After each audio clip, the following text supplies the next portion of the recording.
नमस्कार दोस्तों, आप सुन रहे हैं मनु भंडारी द्वारा लिखित उपन्यास स्वामी भाग 8। तो आइए मिनी के साथ आगे बढ़े। अच्छा देखो बेटी, वैसे तो ज़्यादा कुछ नहीं है तुम्हारे पास, पर फिर भी जो दो चार चीज़ें हैं उन्हें मेरी अलमारी में रखवा दो तो ज़्यादा अच्छा है। नौकर चाकर भी हैं और भरे घर में 4 जनों का आना जाना लगा ही रहता है। माँ की हर बात में एक डंका रहता ही है, उसकी उम्र को लेकर या लेने देने को लेकर। मैंने दिल मिला गई, उतने ही उपेक्षा भाव से बोली, माँ तुम तो सारी गृहस्थी संभलवाना चाहती हो, कम से कम 2-4 चीजें तो संभालना सीख लो। और मिनी सास पर हुई प्रतिक्रिया देखने तक के लिए भी नहीं रुकी, सीधा अपने कमरे में आ गई। हाँ, देवरानी का एक वाक्य जरूर इसके कानों से टकराया, माँ बूढ़ा तोता राम राम नहीं सीखेगा। मिनी की बात और उसके व्यवहार से हतप्रभ हो आई माँ एकटक उधर ही देखती रही। युद्ध ठन गया था और दोनों ने जैसे अपने अपने मोर्चे संभाल लिए थे, पर कमरे के में आकर मिनी का मन बेहद खिन्न हो गया। कैसे इस घर में वो जिंदगी काटेगी? उसे अपना घर याद आने लगा, माँ से मिलने के लिए मन छटपटाने लगा, और रात में पति सोने के लिए आए तब तक वह अपने अतीत से इस तरह जुड़ गई कि पति का कल का स्नेहपूर्ण व्यवहार तक याद न रहा। आंख खोलकर पति की ओर देखने तक की इच्छा भी उसकी नहीं हुई। आंखें मूंदे ही वो जमीन पर पड़ी रही। तुमको अलग सोने की आदत है तो एक कमरे में पलंग की व्यवस्था भी की जा सकती है, नीचे सोकर तो जरूर किसी दिन बीमार पड़ोगी। वही कल वाला कोमल स्वर। मिनी उठी एक क्षण पति के चेहरे की ओर देखती रही, फिर बड़ी याचना भरे स्वर में बोली, तुम मेरे लिए एक अलग कमरे की व्यवस्था नहीं करवा सकते? छी छी, कैसी बातें करती हो, सारे घर के लोग क्या कहेंगे? मिनी चुप। लगता है छाती पर कोई बहुत बड़ा बोझ लिए हो। कह दो, कहने से ही मन हल्का होता है। मिनी क्या कहे, कौन समझेगा उसके बोझ को, कौन हल्का करेगा? बस भीतर ही भीतर जाने कैसा आवेग सा उमड़ने लगा कि आंखें छलछलाई। उसने आंखें मूंद ली और चुपचाप लेट गई। थोड़ी देर बाद उसने सुना, नीचे सोने की जिद है तो आओ, इधर मैंने तुम्हारे लिए बिस्तर बिछा दिया है, कम से कम जमीन पर तो मत सो। पर मिनी न हिली न डुली। तभी अपने कंधे पर मिनी ने घनश्याम का स्नेहिल स्पर्श महसूस किया और भीतर तक सिहर उठी। चलो उठो, नहीं तो उठाकर उधर लिटा दूंगा। खट से दृश्य बदल गया और इतनी देर से थमे आंसू बांध तोड़कर बहन चले। मन हुआ कहे, तुम मत इतना लाड़ दुलार दिखलाओ, मुझे अपने में ही सिकुड़ी रहने दो। पर उसके साथ ही उसका मन ही जैसे उससे पूछने लगा, इस निरीह व्यक्ति ने क्या किया है, किस अपराध की सजा तुम इसे दे रही हो? सवेरे अखिल जब तक ऑफिस नहीं चला जाता घर में एक हंगामा सा मचा रहता है। किसी गीत की पंक्तियां जोर जोर से गाकर अखिल उस एक से शोर शराबे को और ज्यादा बढ़ा देता। उस दिन भी मधु उसकी मालिश कर रहा था। सुबह ऑफिस में ले जाने के लिए उसकी पान की डिबिया तैयार कर रही थी। माँ कोई नाश्ता बना रही थी, टुकी हथेली में पूरन चूरन चाट रही थी।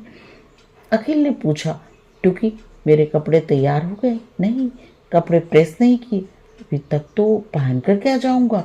जब देखो तब कुछ ना कुछ खाती रहती है, तभी तो मोटापा कम नहीं होता। मुझसे नहीं प्रेस होते कपड़े तुम्हारे, करवा दो उस छोटी भाभी से। हाँ, नहीं तो चिटकट टुकी बोली। देख रही हूँ माँ, कैसी जुबान चलने लगी है इस टुकी की, तुमसे कुछ कहती ही नहीं। पर माँ ने उस समय टुकी को कुछ नहीं कहा। कहा घनश्याम को, बेटा घनश्याम तुम्हारी तो अब शादी हो गई, पर टुकी की शादी की भी कुछ चिंता कर रहे हो या नहीं? चाचा जी को चिट्ठी तो लिखी है, देखो क्या जवाब आता है। नहीं नहीं, ऐसे हाथ पर हाथ धरकर बैठने से तो काम नहीं चलेगा बेटा, कुछ भाग दौड़ करनी पड़ेगी। मेरी तो समझ में नहीं आता कि इतनी बड़ी कुमारी बहन के रहते तुम्हें नींद कैसे आती है। मैं तो रात भर सो नहीं पाती। तुम्हें बड़े हो, ये जिम्मेदारी तो तुम्हें ही निभानी पड़ेगी। और जब घनश्याम चला गया तो माँ ने मिनी से कहा, बड़ी बहू तुम्हारे गांव में नहीं है कोई लड़का जिससे टुकी की बात चलाई जा सके? आखिर 2-4 अच्छे लड़के तो वहाँ भी होंगे ही। मैं तो किसी को नहीं जानती माँ। और फिर एक क्षण रुककर बोली, जब तक शादी नहीं होती तब तक इन्हें पढ़ने के लिए क्यों नहीं डाल देती? सारा दिन खाली बैठे बैठे। कैसी बात करती हो बहू? अब पढ़ा कर क्या करना है? 15 साल पूरे हुए। इन सर्दियों में जैसे भी हो इसकी शादी का जुगाड़ करना है। मिनी चुप रह गई, लेकिन दोपहर में टुकी को अपने कमरे में बुलाकर उसने कहा, टुकी तुम पढ़ोगी? नहीं। क्यों? पढ़ने से तो बहुत सी बातें आती हैं। मेरा मन नहीं लगता, स्कूल भी मुझे अच्छा नहीं लगता था। अच्छा, मेरे पास पढ़ोगी? कहानी की किताबें, मेरे पास बहुत सी किताबें हैं, अच्छी अच्छी। नहीं। क्यों? कहानी की किताब पढ़ना भी तुम्हें अच्छा नहीं लगता? नहीं। और टुकी भाग गई। दूसरे दिन मिनी खाना पीना खत्म करके अपने कमरे में आकर बैठ गई। उसने एक किताब निकाली और पढ़ने लगी। यहाँ आने के बाद उसका पढ़ना तो बिल्कुल ही छूट गया। उसने तय किया वह घर के प्रपंच में पड़ेगी ही नहीं। पर तभी सुबह आई और एक उड़ती सी नज़र उसके कमरे में डालकर बोली, यहाँ बैठी क्या कर रही हो दीदी? मेरे कमरे में चलो ना। मिनी का आकस्मिक निमंत्रण का कारण नहीं समझ सकी। किताब बंद करती हुई बोली, यहीं बैठो ना। नहीं नहीं, मेरे कमरे में चलो, वहाँ पंखा भी है। और हाथ पकड़कर एक तरह से खींचती हुई मिनी को अपने कमरे में ले गई। पर्दा डालकर मिनी को भीतर लेते हुए सुबह ने खुद अपने कमरे को चारों ओर से इस प्रकार देखा जैसे पहली बार देख रही हो। मिनी ने भी एक उड़ती सी नज़र कमरे पर डाली। साथ सामान से लक तक कमरा, रुचि चाहे न हो पर वैभव का प्रदर्शन क्षणांश के लिए उसकी नज़रों में अपना कमरा घूम गया। एक पुरानी सी दरी, एक पुरानी सी मेज, दीवार में बनी बिना दरवाजों की अलमारी में रखे घनश्याम के 4 जोड़ी कपड़े, उन सब के बीच निहायत ही बेमेल सा लगने वाला दहेज में मिला पलंग और अलमारी। दीदी ये तो इतने शौकीन है कि पूछो मत। रहने का शौक, कपड़ों का शौक, खाने का शौक, और क्या क्या बताऊं। और बड़ी ही रहस्यात्मक सी हंसी उसके चेहरे पर फैल गई। बड़े सेंट सूंट ला रखे हैं, रात में न लगाऊं तो बस परेशान कर डालते हैं। संतोष और गर्व से सुबह का चेहरा चमकने लगा। पर मिनी चुप। एक विचित्र स्त्री वितृष्णा उसके मन में उभरने लगी। और बड़े दादा एकदम उल्टे, तुम तो सन्यासिनी बनकर ही रहना होगा उनके साथ। मिनी चुप। दादा भी क्या करें, कभी शहर में तो रहे नहीं, ये तो कलकत्ता रहकर पढ़े हैं, हॉस्टल में थे। शहर में रहकर तो आदमी का रख रखाव ही बदल जाता है। मिनी को लगा शुभा के पास उसे पराजित करने के लिए जितने भी अस्त्र हैं आज वो उन सभी का प्रयोग करके रहेगी। उसे यहाँ खींच कर लाए जाने का रहस्य भी उसके समझ में आ गया। पर वह न तो उसके वैभव से चकित हुई, न उसके पति की महानता से पराजित। बस निहायत ही भावशून्य सा चेहरा लिए मिनी सुबह के हाथ में बंधे गंडे ताबीज देखती रही। ये हाथ में तुमने इतना सब क्या बांध रखा है? मिनी ने पूछा। सुबह एकाएक झेप गई, फिर कुछ सकुचाते हुए बोली, माँ ने बंधवाए हैं, शादी को 3 साल हो गए। पर कहते हुए सुबह का कुछ देर पहले वाला विजयोल्लासित स्वर बुझ सा गया। पर फिर एकाएक पास आकर बोली, तुम कहो तो बड़े दादा को भी बस में करने का एक मंत्र माँ से कहकर तुम्हारे लिए भी बनवा दूं।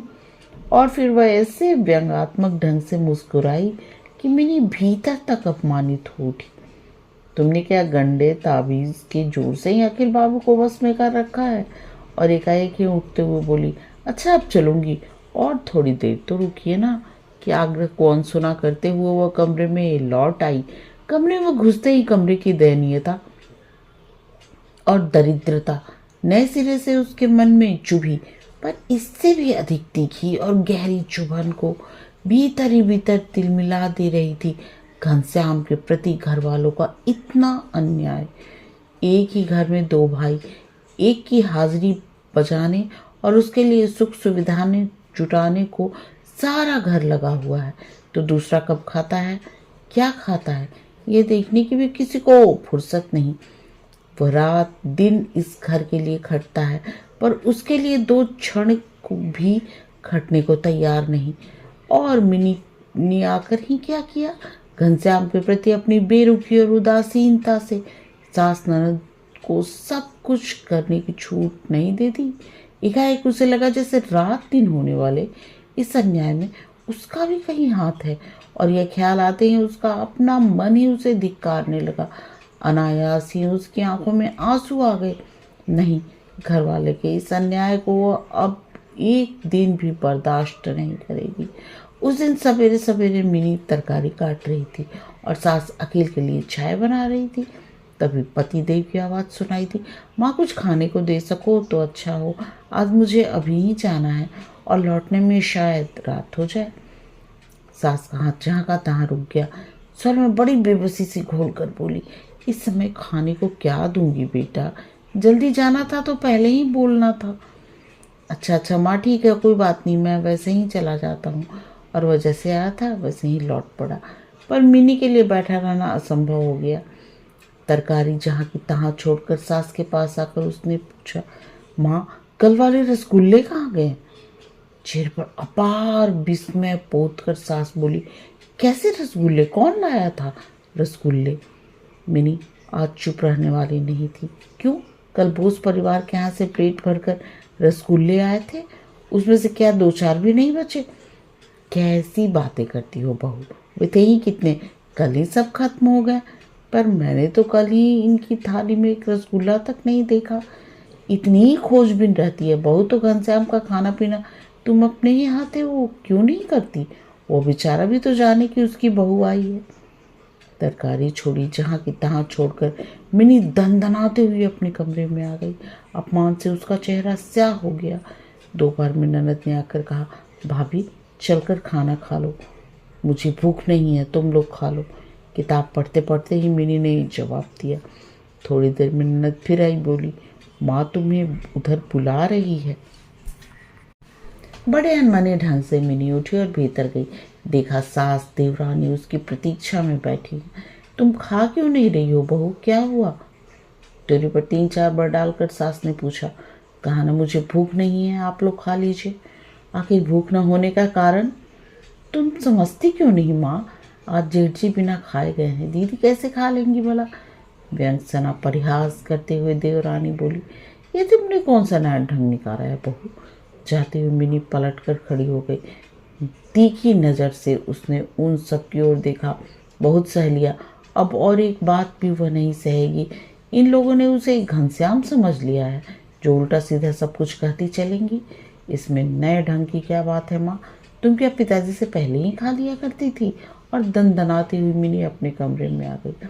आज पहली बार मिनी का मन हुआ कि पति भी इस बात को जान ले कि आज वह सवेरे से भूखी प्यासी बैठी है, केवल इसलिए कि वह सवेरे घर से भूखा गया था। हमेशा की तरह काफ़ी रात गए जब घनश्याम आया तो मिनी को जागता हुआ देख उसे आश्चर्य हुआ। आज के लिए बस इतना ही, तब तक के लिए आज्ञा दीजिए। नमस्कार।